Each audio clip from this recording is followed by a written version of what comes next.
I cordially welcome you into my podcast, Neue, Musik, Leben. I have studied classical singing and voice, and I love to sing contemporary music. And if you would like to know more about me and my concerts and performances and opera premieres, please look at my website, www.irenekonzerte.de. I put this also into the show notes for you. You could also subscribe to my monthly newsletter. In this podcast, I talk about themes all around contemporary music.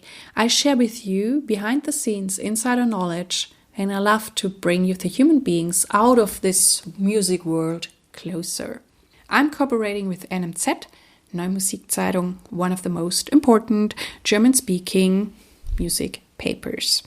And this is a very, very special episode. It's my 8th anniversary, or the 8th anniversary of this podcast, Neue Musik, Leben. I started it on the 10th of April in 2018.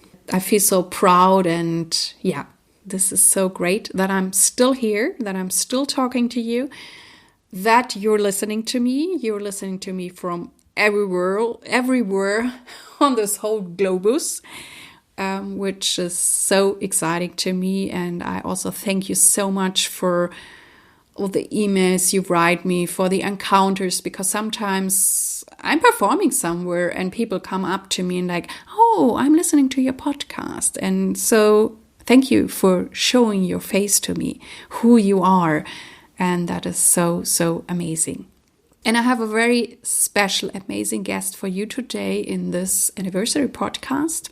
It's the soprano Lucy Shelton, and she is 82 years old in April, and she also performs Innocence by Kaija Saariaho at the Metropolitan Opera in New York.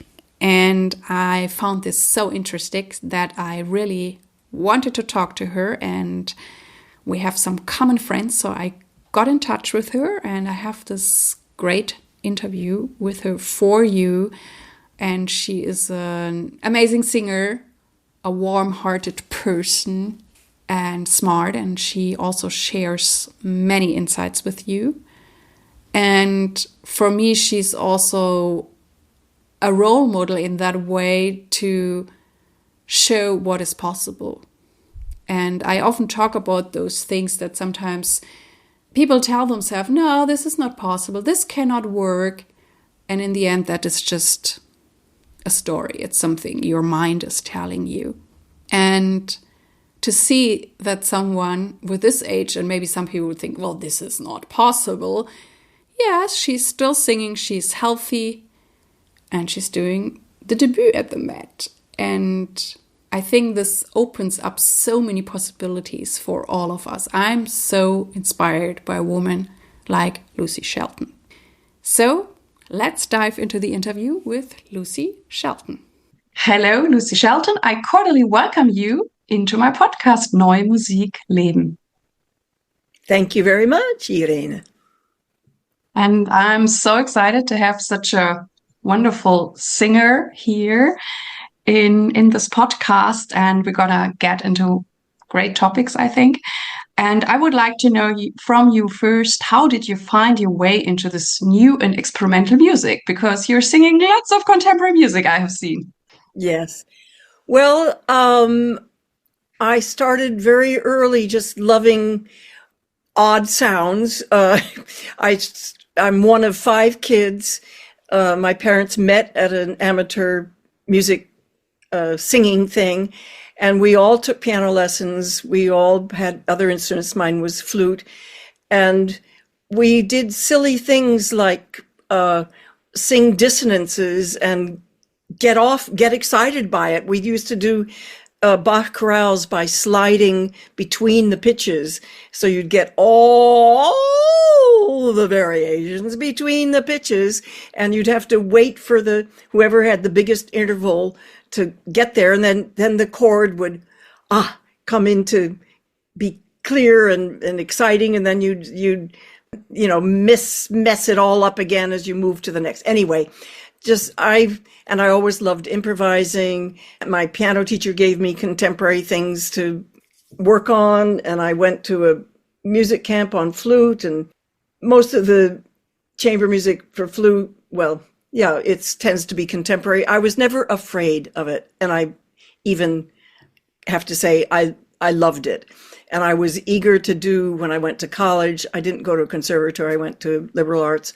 I was eager to be the one to realize anything anybody wanted to write, both on flute and voice. And I have to say, I think one reason I'm still singing is that I have had so much variety in my singing career. I mean, if I'd been just doing opera, which is glorious, but you use your voice in kind of in the same way, in a healthy way, presumably, while you're in your career. And then there stop being roles for you and you stop singing.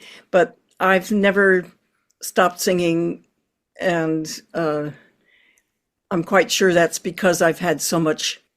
I mean, I still can sing at age 81 in a way that people still enjoy hearing. And I mean, I'm taking lessons now. I didn't for many, many years take any lessons, but it's helping me at this stage of my life to get a little advice. Wow. I mean, you already touched so many important points. I mean, I assume you also had then classical voice training at some point. Yeah. Yes, I certainly did. When I finished, I was a music major at Pomona College, and I did recitals both in flute and in voice. My voice recital would never have been approved in a conservatory because I did too many. I did the Albenberg Sieben frühe Lieder, and I did Mozart Exultate Jubilate. I did Benjamin Britten on this island. I did Mio catalog of flowers. I mean, I did things that I really wanted to do, and something by the composer at the Carl Cohn. And it was that recital which got me into, I didn't ever audition for a conservatory. In fact, this is an interesting aside. I've done maybe a total of 3 auditions in my life. That's just crazy, because the chamber music field that I was in and new music, you do a good job. It's grassroots. Conductors or other players will, if they liked working with you, will tend to say, oh, you're looking for a soprano? Ask Lucy. And that's the way it was when I first came to New York, and it just sort of built from that. I think I strayed from your original question, but what was your question? Let me just say also, because of doing both flute and voice, I literally had to think through, well, what do I want to pursue after college?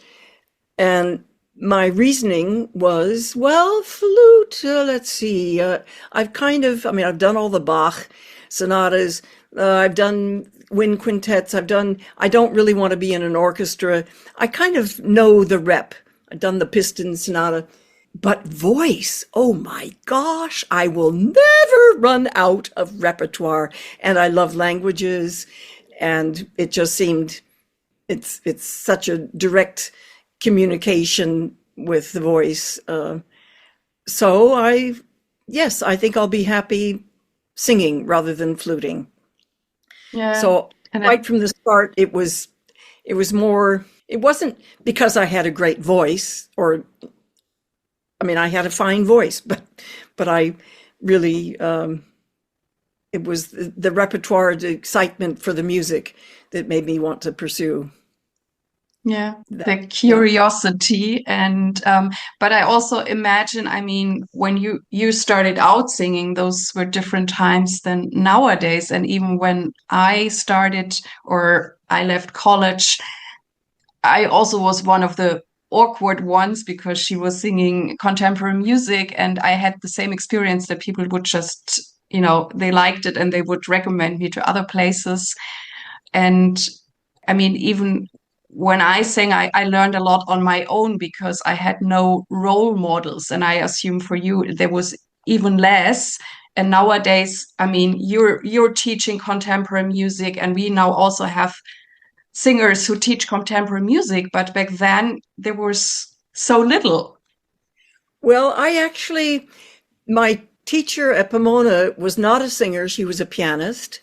She played my recitals. So right there, it was music training rather than, I mean, she knew stuff about the voice, but I have to say I was very anti technique just for technique's sake. I kind of developed my technique because of the challenges that were given to me in the repertoire. And I heard how, I mean, I knew if it was not singing well, I mean, I knew how to sing well, but it was the challenges of the rep that made me really develop a technique, I think.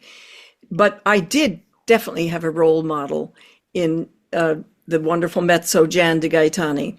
And I didn't work with her until the 70s, 71 or something, and I graduated from the conservatory. Well, that wasn't that. 2 years after I graduated from conservatory, got my master's. And she had a career, a non-operatic career. She once told me that she'd been asked to do something at the Met, but they told her she'd have to dye her hair because she had premature gray. I mean, it seems kind of bizarre, but and she wasn't going to do that. I have no idea what the rep was, but I did Dido and Aeneas with her. I mean, I did a few little projects with her, both at Aspen Festival and I don't know if it was in Cleveland or some other place, but she had a career that was old music. Well, it was basically the rep that I do now, song recital repertoire. She used to say, you should always have 3 recitals ready to go. Well, I haven't kept that up. And unfortunately, I think very few American singers pay attention to the absolutely fabulous repertoire there is for recitals. And she was doing a lot of premieres, and in being with her and going to her concerts, I met these composers like George Crumb and Rochberg and Milton Babbitt, the American big honcho guys of the late 20th century. And well, she actually recommended somebody for my Naumburg, my commissioning things from the Naumburg prize. And her existence in music, I mean, she was so clearly satisfied by it, and she just presented, she was so communicative, and her cheeks would flush when she sang. It was so exciting, kind of. I mean, she looked the most beautiful when she was doing her art, and it was such a beautiful community. So I knew it had happened with her, and it was something that I saw for myself. So very much a role model. Awesome. Yeah, she's a great singer. Yeah. I also know many of her recordings, and I also liked already what you said, that maybe the singing contemporary music even makes your voice fresher, younger, more flexible. Because before I started out this podcast, I started writing a book, and the working title was New Music Does Not Hurt My Voice, because often after performances, people would come up to me and were like saying, doesn't this hurt your voice? And then I started thinking about it. And as the thing was, as more as I thought about it, as more I found proof that it's the opposite. And I also had a quite known new music singer in my podcast, Sara Maria San. And we also talked about this, and she has a doctor for the sinuses, and he looks in a lot of throats and at the chords. And he said to her, you know what? I only found notes with opera singers, never with a singer who does contemporary music. Then we thought about that too. And she's like, okay, there are less by us. We're a smaller group. But Sarah also said, we're doing so many different things. You can never get like tight. And she thinks that's the valid thing. And I'm now, whatever, also aging. And people always tell me after performances, you're getting better and better and better. And I feel the same. And I'm like, what is this? Maybe it is really the opposite. And now you're singing at the Metropolitan Opera, and you also say, no, I'm doing fine with my voice. And so what do you want to add, or what is your take on that?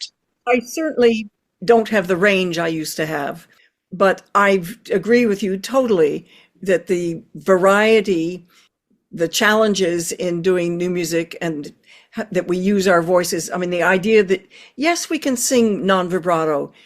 What's wrong with that?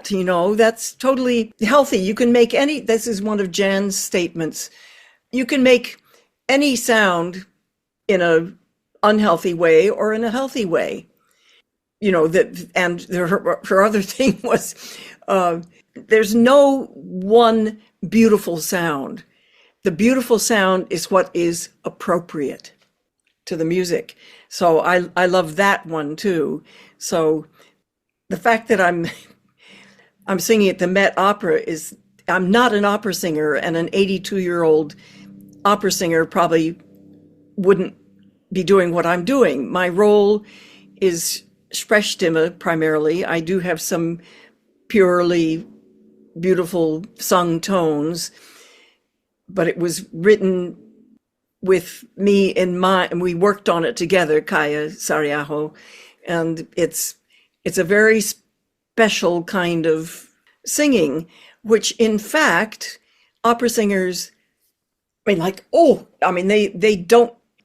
know how to do it. And I have had understudies in this role, and only one of them is asked to have a coaching with me, and I appreciated that and tried to guide her, but it's against their training to slide between pitches and to not have vibrato and to be expressive sort of from a speech pattern rather than from a pointy, resonant, single sound. So that's very interesting. I mean, I'm able to do it because it's a technique that I've done basically all my life, and it's a technique that I claim anybody could do, and we all use our voices that way when we're telling stories. If you talk to if you're reading da da da da da da da da da da, you're telling a dramatic story to in my sake, I don't have grandchildren, but grandnieces, great nieces, little kids. You reading a storybook for them. We all use voices that have a big range, way beyond our normal speaking range. So, and actually actors. Well, there's a recording. I think his name was Moisi, of a famous actor doing Erlkönig. And there's 2.5 octave range in how he's reading that, delivering that story. There is Sprechstimme right there. It's in the actor's world, maybe more than the singer's world. But I actually have a student who also is more like a regular opera singer at a nice house in Germany. And for some reason, he came to me. At first, I thought, what can I teach him? But he's now coming for 5 years already. And he knows that I'm doing contemporary music. And he's not at all. He's doing the classical repertory. But there were points when I explained things that it suddenly clicked, because I also said, if you can consciously control if you sing something airy or not airy, you're the master. Yeah. And so I feel we're much more aware what everything is possible with this voice. And I had the same experience like you. I mean, I didn't have really role models or teachers for a long time for contemporary music. I mean, I had someone for my classical singing, and so everything was like trial and error in a way, but I figured it out to find a way, as you said, that it's healthy and it never hurt me. And I even sometimes, when I really sang very wild pieces where I thought, okay, this is now on the edge, then I always would sing like a Handel aria afterwards to make sure I'm fine. And the weird thing was the Handel aria got better and better. Oh, that's wonderful. Oh, that's super. It's so crazy. And it's I mean, I think you bring such a great spirit. I mean, you break all the limits, because I mean, with your age and with the music you're doing, and I'm like, this is just so amazing. And you open the opportunities for all of us. What else is possible, you know? Well, I keep finding repertoire that, I mean, there's so much repertoire out there. And I have one piece that I've been doing is sort of my favorite feel-good piece. I've opened, I did a faculty recital recently up at Manhattan School that had Pierrot Lunaire on the second half. The first half was all moon-related things, well, except the first, which is my piece that I love to do, and it's by Sofia Gubaidulina, unaccompanied visions from Hildegard von Bingen. Do you know that piece? Yeah. Well, that just sets me up. I love the fact that it has breathy tone. You start off with a breathy tone, and then you go into focus tone. It has these big leaps, very expressive leaps from low A, finally up to a G sharp above the staff. I mean, that's reverse leap from G sharp down to low. Anyway, it just lines me up. It's a reflective text. I don't sing it particularly as a religious text. I mean, it is a religious text, but for me, it's just such a focus, reverent text, and it just, I don't know, it lines me up. And then I do a piece by Anna Sokolovic with viola, which is about the moon, looking at the moon, and then a piece by Shulamit Ran, which is called Moon Songs. Well, look at that. Isn't that nice with Pierrot Lunaire, which is about Awesome. Pierrot the moon? And it happened to be 3 women composers. I mean, I didn't even, very often people look, I want to do women. There they are, Gubaidulina, Sokolovic, and Ran. So that's how I've opened that program. And I just did a Pierrot with students in Kansas University. And I used those same 3 pieces to open that program. So Who was it teaching them? Are they open nowadays for this kind of? So wonderful. This was just last week, so I'm still kind of high from it. Were they all graduate students? Or I think the flutist was still an undergrad, maybe. They had prepared all last semester or fall semester, thinking they would have a performance in November. But I have to believe, I mean, they canceled it because the singer, I think, must have gotten absolutely no guidance, and she wasn't handling it, and she was relieved not to be doing it. And then they asked me, and I kind of surprised them by saying yes. But it's just perfect. I wish I could do that 3 times a year, because working with young students with them rather than doing a master class, which seems, I don't love doing master classes. Well, usually it's all operatic repertoire, which, okay, I can maybe offer a little bit, but I'm not really. Anyway, this actually being in the middle of the ensemble, making music with them was just thrilling. And they played the softest movement number 4 that I've ever heard, because I said, make it really, really, and somehow they're not so far along that they have to hear their big sound all the time. There was something about, okay, she wants us to play triple P. We can do that. And it was glorious. A professional group I don't know, they don't do the limits. It's so great to hear that the students are also opening up. I mean, I actually did my undergrad at Southern Methodist University in Dallas, Texas. Oh, okay.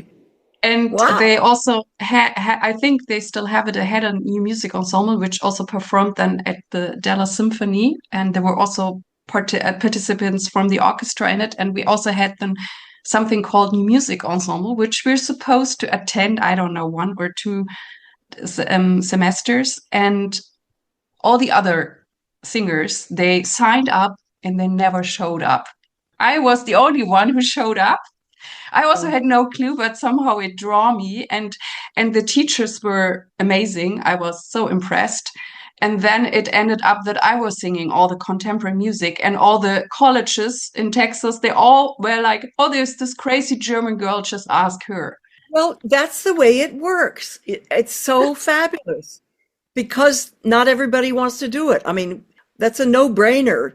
Go to it's so exciting to be doing things that other people don't think they can do, or have no interest. They're afraid of it, actually, or their teachers are afraid of it.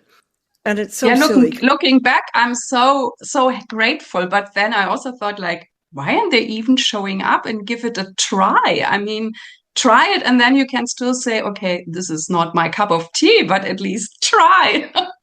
I have a feeling teachers may be influencing in that way.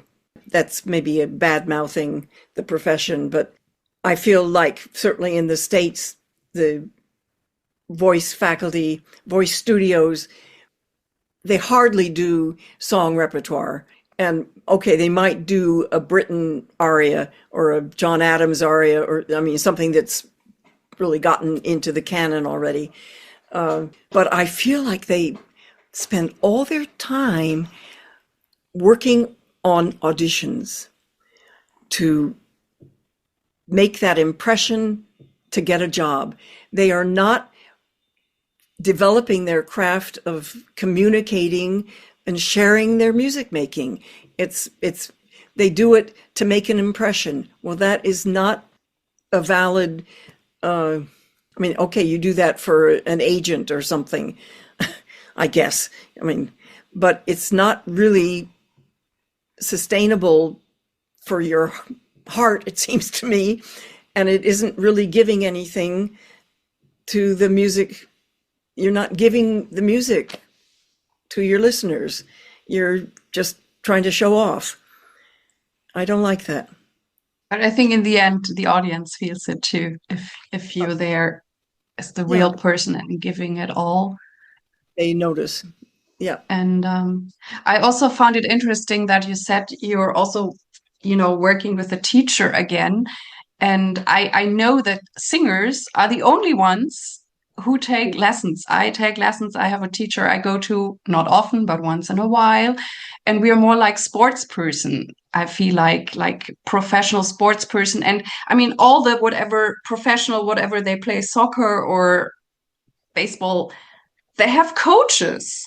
And all those whatever pianists and instrumentalists, they hardly have anyone. They don't go anywhere, at least in my circle. And the singers always do, because, we don't hear ourselves correctly. There are challenges. And I also found it interesting because I know it and I think I can mention it. I was very found how Edita Grubarova sang also in her later ages, Edita Grubarova. And there are some amazing recordings from her singing Lucia di Lammermoor with 70, just stunning. And I think from the Bavarian Staatsoper or something like that. And I found then out through another singer who I was exchanging with, and he also helped me with a few things. And he works with the same teacher that Edita went when she was 60 years old. And she also was smart enough, even though she was a world-known singer. And she's like, if I want to continue, I think I should work on it. And she went regularly for lessons, and she got better and better and better. Well, I know, I was ready to give up. I did my 75th birthday recital, and that sort of felt like closure. I had 14 colleagues come, like 5 different pianists and instrumentalists and other singers, students of mine, joined me. It was a beautiful occasion, but it turned out not to be the end. But I wasn't taking lessons. I didn't take lessons until after that, I think. And of course, I'm studying with somebody that I used to teach, or not. He was at Tanglewood. I spent 20 years doing new music at Tanglewood. But I really was ready to shut the door on it. But no, I guess no. I can't remember what turned me around, but well, one very nice comment from a colleague saying, when I was worried about my current at that time vocal abilities, and he said something like, "Lucy, we love listening to you for the music that you bring. I mean, the voice still does that. Sort of, please keep doing it." I mean, I wasn't singing flat or anything. I just couldn't do everything I wanted to do. I don't know. He said there's still something worth it for us listening to you. So please don't stop. Very beautiful. And so what's your secret? I mean, you look to me very healthy, and you're singing everywhere, and you're singing at the Metropolitan. So what's your secret? How do you keep that healthy? Well, I have to thank my parents, I think, and probably the grandparents, and probably the great-grandparents, and probably the great-great-great. Anyway, I've given a body that is healthy. Singing music gives me, it's my fuel, it's my nourishment. And maybe that's something I've realized, that it sustains me. And after a lot of concerts, I mean, had my my faculty recital in October. Then I went to England and did 2 more Pierrots plus some other unaccompanied stuff. And I come home, and yes, I have downs after having these wonderful performance experiences. So then I have to just rev up again, and luckily I keep having opportunities. I think, I don't know, I think that, as I say, I think music is just my staple nourishment. If I don't have it, I mean, which someday I'm not going to have, or maybe I can translate it just into listening to music. Or, what gives me great pleasure now, of course, is attending all the concerts that my students are doing. So that's thrilling to me, to see them thriving and moving through their careers. I have a student who was in the very first class of this contemporary performance program, which was when I started teaching at Manhattan School. It started in 2007. And one of the first graduates, Jeff Gavitt, has started an a cappella voice group called Ekmelis. They've come to Europe. They are just out of this world, able to sing microtonal pieces, commissioning lots of works. Have you heard them? You're nodding. I've encountered Jeff, and I also admire their work a lot. Yes, it's well, very. I attend. They're about to do Stimmung of Stockhausen for Valentine's Day tomorrow night. I try to go to all of their concerts, and I just find them, it's just thrilling because there's one of the sopranos was also a student of mine. So, hey, that is very sustaining to feel like from Jan to me to next generation. That's feels good. Yeah, it's really great. And now when we look at the debut, the premiere at the Metropolitan Opera with Innocence by Kaija Saariaho, and are you very excited or nervous, or you have performed this piece quite a lot and it's written for you, but does it make a difference now to sing it at the Met? Well, it probably will. We always have a month of rehearsals, which is a little funny because there are only 3 of us who've done every single production since its premiere in Aix-en-Provence, which was in 2021. It was supposed to have been 2020.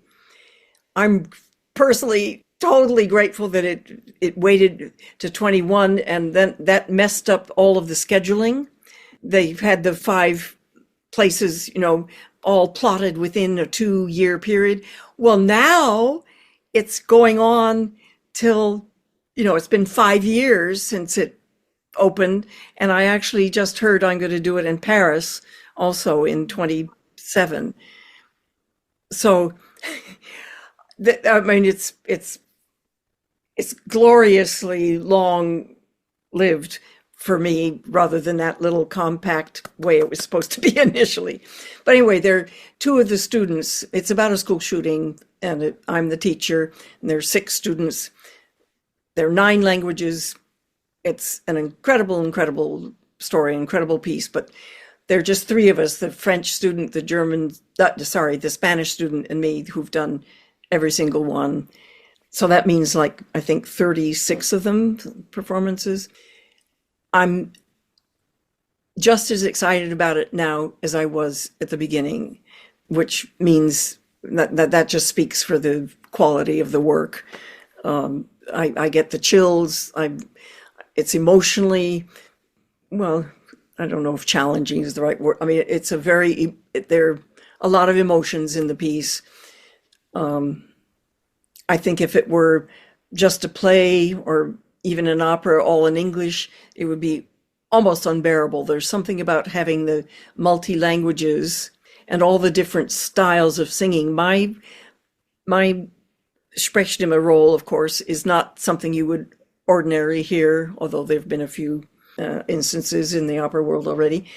And the folk singer, there's a Finnish folk singer and who really sings in folk style, obviously mic'd.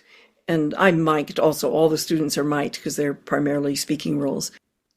They're not sounds you would expect to hear from an operatic stage. And that variety is one of the beautiful complexities of the piece. Well, I was about to say, yeah, if it were all in English, I think the story would just be too painful. There's something about masking it a little bit with the mixed languages, so nobody will really understand all of them. I mean, we look at our surtitles, but still. And then, of course, the music completely embraces all of the feelings in the score, the tough stuff you feel. There's comfort somehow in how Kaija has orchestrated it, well, and her writing. There's a beautiful aria that the bride has at the end in her native tongue of Romanian. There's so many special moments. Anyway. Yeah, wow. Yeah, they're actually doing it a lot now in Germany too, and it's also very successful. No, I didn't know that. Tell me. There was one in Gelsenkirchen, and I think there's another one. Somehow there's now. I didn't know that. That's wonderful. Okay. Yeah. Another opera that actually was written for me called Lucidity, which was just done in, I can't remember the town, but in Germany. I don't know it right now, but yeah, we could look it up. I think so.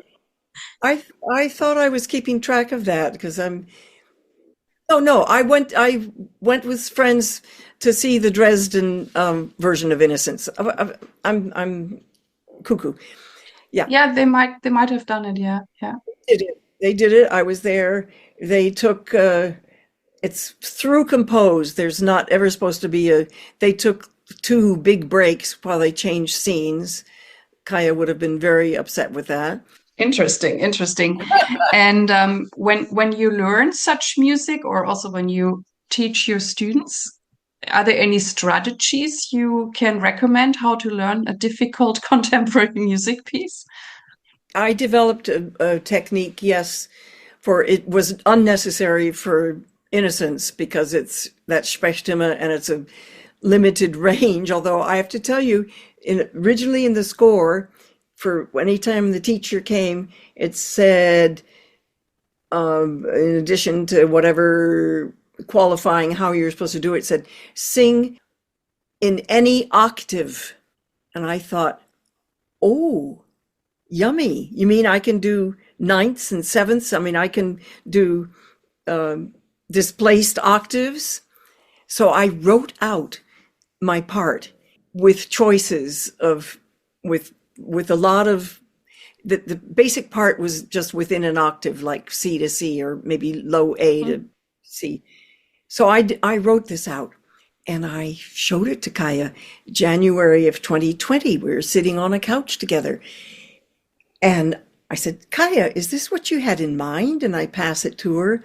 And this won't carry over the podcast, so I won't do it. But there was silence for what seemed like 5 minutes. It was probably about 1 minute, if that. But as she was just looking at what I'd written, it was very uncomfortable. And I turned to Kaija and took the music. I said, oh, I guess not. And again, she didn't say anything. She just shook her head.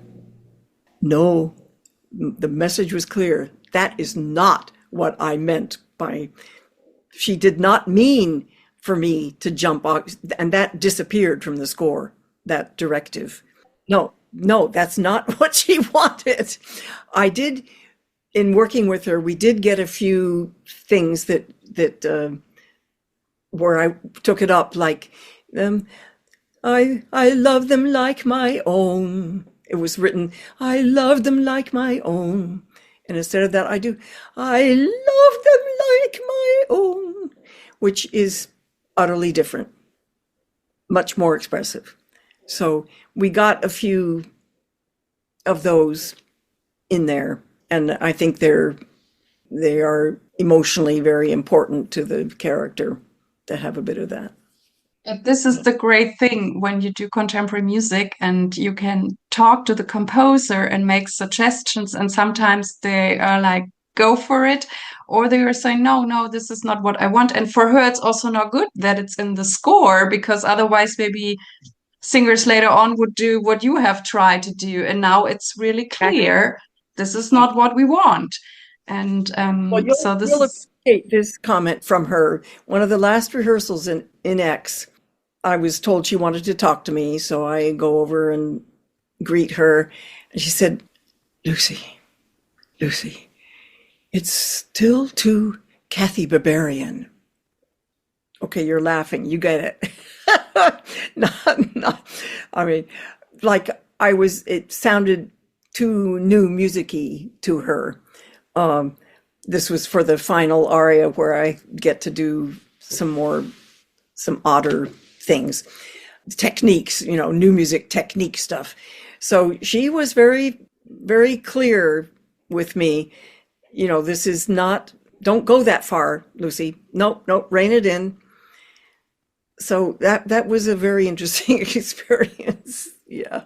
That is very interesting, because I also know composers who, even though they write what they write, but they still want it more natural. And this other thing, which is fun too, but can be also very exaggerated, and it's not always what they want, Okay, let me make this point. I really feel that composers, I want them to have an idea. I want them to hear what they want and put it down on the page. I'm totally anti, what do you like to do best, Lucy? No, don't ask me. This is your piece. It's my job to realize whatever you put on the page. But getting too much information from a singer, I don't like that. I want the composer to do the job. And I feel like too many young composers, well, first of all, they're doing it on the keyboards. How much do they really hear it before they put it down? And I'm totally with you that put it down and we try it. And if there's something that is uncomfortable, that doesn't work, then we say to the composer, and well, listen to I'm a little uncomfy. Listen, what do you think? And I've only one time had somebody say, no, but I want you to do that. And that was disastrous. I actually hurt myself because she she kept me up in a high tessitura just way too long. And I shouldn't have allowed that. But yeah, composers, I want them to, I want to be doing what they are imagining. And that's the challenge, to try to bring it. Don't ask me what I want to do. That would be boring. And besides, I don't know what I want to do. Yeah, that's the thing, being an interpreter, that I always say it's like putting on different dresses. And I'm sometimes glad, even though I also like improvising like you, but I'm glad that I don't have to make the decisions that Yeah. composers have to do. And then I can sing whatever, a more wild piece or a funny piece, or it's more meditative or whatever. And I like it that I can be so different every Yeah. time. Yeah. And Well, also with certain pieces, I discover new techniques in my voice. I'm like, oh, I don't know if this is gonna work, but let's try. well, one little word about improv. The reason I haven't done that, I love doing it, but I haven't done it publicly. I did these 5 with Anssi Kartunen, the cellist, which I absolutely adored. And that was actually Kaija's idea, that we get together and do that. So that's kind of special. But the wonderful thing about improv is that you never make a mistake, because whatever sound you make, just do it again, and it's for real. You know, if you repeat it, then that's part of the structure of the piece. So you go some funny place. Oh, that was weird. Well, go there again. And that makes the piece. So it's so freeing to just, it's exploratory. And of course it's involved with listening to whoever you're doing it with. So that's chamber music at its total best. I mean, creating something together with somebody on the spot is very exciting. And what I also found very interesting about singing, and I'm curious how it is for you, because in contemporary music, especially, you have to find crazy pitches. And I mean, I realized that we all do it, or there is not one system. I'm a person who does a lot. I don't have perfect pitch. I have very good pitch, but not perfect. But I have a very good body memory, and I do a lot with that. But I also have colleagues who have perfect pitch, or some like using the tuning fork a lot, or they think in intervals. I don't even think in intervals. I do it somehow differently, but it works. So how do you get your pitches? Well, I guess I started to say this earlier. I developed a technique for learning when I was faced with Kortak's sayings of Peter Bornemisza, the 55-minute huge opus of his, just voice and piano, which I was scheduled to do with Andras Schiff. And that piece, it has a humongous range. I mean, I think low E to a high G sharp above Queen of the Night. And it's full of sevenths and ninths, and it's so rangy, so disjunct. So I pulled everything. I do now what I call a pitch chart. So I just pull all of those pitches. Well, first I put them down the way the composer's done it, but then I will octave displace to bring it within the same range. And you only have to sing, you never have to sing an interval bigger than a fifth if you transpose all of those if you displace them. And then, I do it phrase by phrase. So whatever's in the measure is in one breath. And then I put a tonality to it by playing a fifth, and never do the third, because we want both major and minor thirds to be consonant. So I just do the fifth in an octave, what I call a drone. And then I sing it with or against, however you want to, the dissonance and consonants, and I have various games that make that clearer. But I do it with at least 3 different pitch drones. And by the time, it's so thrilling, because, I mean, we only have 12 notes, but they are so different depending on their context. And this just points that out. You feel the melody, and you do it in the closed form, in these ways before you try to do any, because actually I want to hear da da da da da. I don't want to do da da da, you know, sort of reaching da dee da da da dee da. So it just feels like the second, even though it's a ninth. But after you've done your melody, the piece with these, each drone makes the piece totally different experience in your body, the tension and the release of the dissonance and the consonants. And then you look at the score and maybe, well, you have your favorite one, and so maybe it's G. So you look for G and D in prominent places in your accompaniment, in the context, something that will anchor you thinking that. But honestly, if you practice it, and that just reassures you. I mean, I did a Fernihow piece in the key of D, I think. It was full of microtones. Only the piano and harp could be consistent. I could do it because I had my tonality, and that makes it more expressive, because for me, even in contemporary music, there still are dissonances and consonants in my thinking and working this system. It gives an expressivity to it, and it helps the memory, and it makes, the main thing it does is make you secure so that you can be expressive. If you're looking for pitches, we're going to hear that. You're smiling.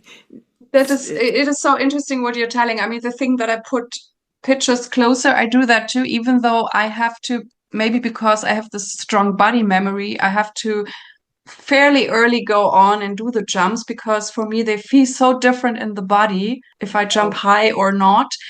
But the other thing you're mentioning with the drone, I also have found through contemporary music to medieval music. And I studied also medieval music in Hildegard, and they also do the drone thing. And I started doing that too with contemporary music when I'm like, I feel I'm totally lost. I need to find it to myself. And then I just did what you said. And this is so interesting, because in medieval music, everything is related to the drone, and it's Yes. so strong and so deep. And well, thank you for sharing. It's great. Yeah.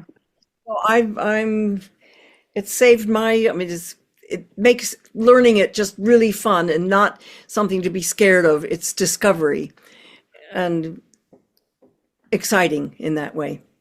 Yeah. I love looking at it, and I hope I get some new ones. I always go to the Yellow Barn Festival in Vermont, and the director there, Seth Knopp, finds amazing repertoire. I mean, I suggest things, but he finds stuff. So that's a rich time for me. Yeah.